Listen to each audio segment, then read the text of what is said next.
স্ত্রীর যে গহনা এটার মালিক কে বলেন তো? স্ত্রী। বুঝে শুনে বলতেছেন?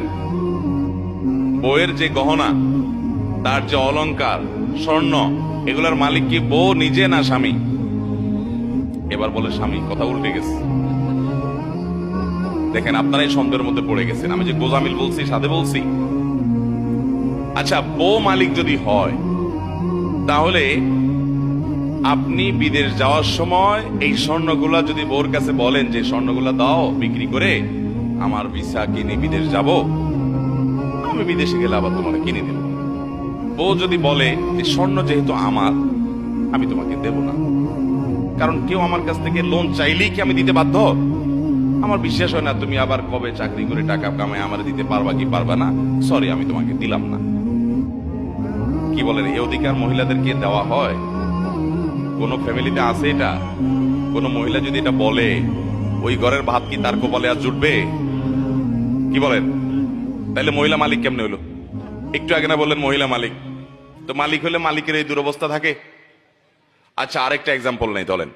যদি কোনো মহিলা বলে যে স্বর্ণ গহনা এগুলো তো আমাকে দিয়ে দিছো তুমি, তোমার বাপরা দিছে, তোমরা দিছো, বিয়ের সময় মহর হিসাবে দিছো, যেমনি দিছো দিছো, এখন যেহেতু এটার মালিক আমি, তো আমি এগুলো বিক্রি করে আমার ভাইটা বেকার আছে ওর দিয়ে দিব, আমার বোনটা একটু কষ্ট আছে ওকে দিয়ে দিব, আমার বাপ মাকে আমি গিফট করব, অথবা আমি একটু মার্কেটিং টার্গেটিং করবো, আমার যা খুশি তা করব।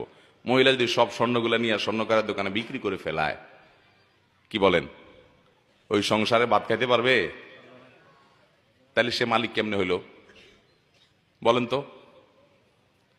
আচ্ছা, এবার আপনি বলবেন তাহলে ঠিক আছে হুজুর, তাহলে স্বামী মালিক। তাইলে আরেক ভেজাল হবে। স্বামী যদি মালিক হয়, তাহলে স্ত্রীকে যে মহারণা দিছে, এ মহারণা যদি তার মালিকানাই থাকে, মহারণা আদায় হয়েছে? বুঝেন নাই কথা? আপনি 5 ভরি 3 ভরি 2 ভরি স্বর্ণ দিলেন, কি বাবদ? মোহর বাবদ। মোহরটা এটা তো স্ত্রীর প্রাপ্য। আল্লাহ বলেছেন ওয়া আতুন নিসা সাদাকাতিহিন্না নিহলা। মহিলাদেরকে এত ঠকান এদেশে ঠকানো হয়, পৃথিবীর অন্য কোনো দেশে আছি কিনা জানি না আমি।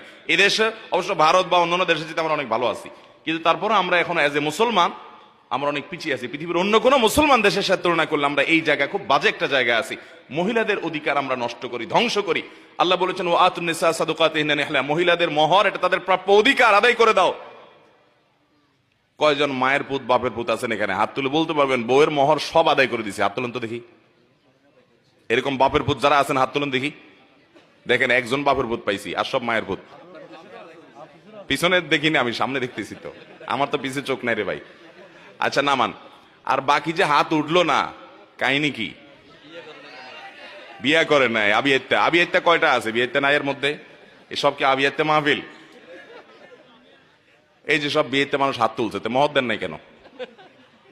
ভাইরা আমার, স্ত্রীর মহারণা পরিশোধ করে দিবেন, খবরদার।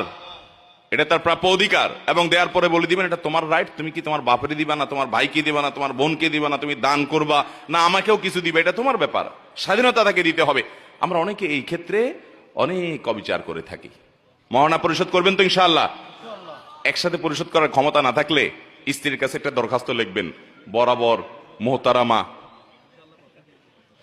বিষয় কিস্তিতে মহারণা পরিশোধের আবেদন, যথাবিহিত সম্মান প্রদর্শন পূর্বক নিবেদন, এই যে আমি আপনার সম্পর্কে স্বামী হই, মোহরের টাকা এত লাখ টাকা ধরা হয়েছে আমার অযোগ্যতা সত্ত্বেও, আমি সেজন্য দুঃখ প্রকাশ করছি।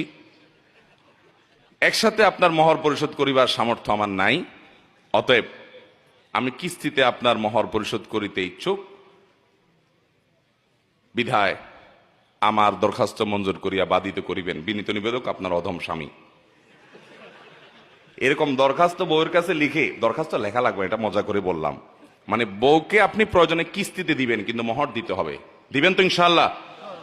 এবং দেওয়ার পর আবার ছোট লোকের মতো দাঁড়ায় থাকবেন না যে কি করবা, সে কি করবে এটা তার ব্যাপার, আপনি তাকে জোর করতে। হ্যাঁ অবশ্যই, এটা শুনে আবার আমাদের মা বোনরা মাস্তানি শুরু করেন না যে স্বামীকে আর জিজ্ঞাসা করবো না, যা খুশি করবো। আমাদের দেশে বেশিরভাগ মানুষ মধ্যবিত্ত, নিম্ন মধ্যবিত্তের মানুষ। স্বামী স্ত্রী পরামর্শ করে যাতে এটা কল্যাণকর কিছু হয় সেটা করবেন। আমি আমার মোহরের টাকা দিয়া আমার স্ত্রীকে 1 কাঠা জায়গা কিনে দিয়েছি কামরাঙ্গীর চরে, এবং ভদ্র মহিলাকে মোহরের টাকা দেওয়ার পরে দেখি বাসায় ফেলে রাখছে অনেকদিন। কি ব্যাপার, বাসায় ফেলে রাখছো কেন? তোমার মোহরের টাকা আমার বাসায় এই আলমারিতে কেন? তো বলে আমি কি করব? আমি বললাম এটা তোমার দায়িত্বে নাও, তোমার ড্রয়ারে নাও, তোমার নিয়ন্ত্রণে নাও। বলে আমি কি করব?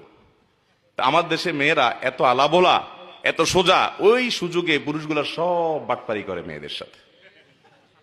অতএব বাটপার স্বামী হবেন না ভালো স্বামী হবেন? বইয়ের যদি গহনা বিক্রি করা লাগে তার অনুমতি নেবেন। যাই হোক, আমার মূল প্রশ্নের উত্তরে আবার ফিরে আসি।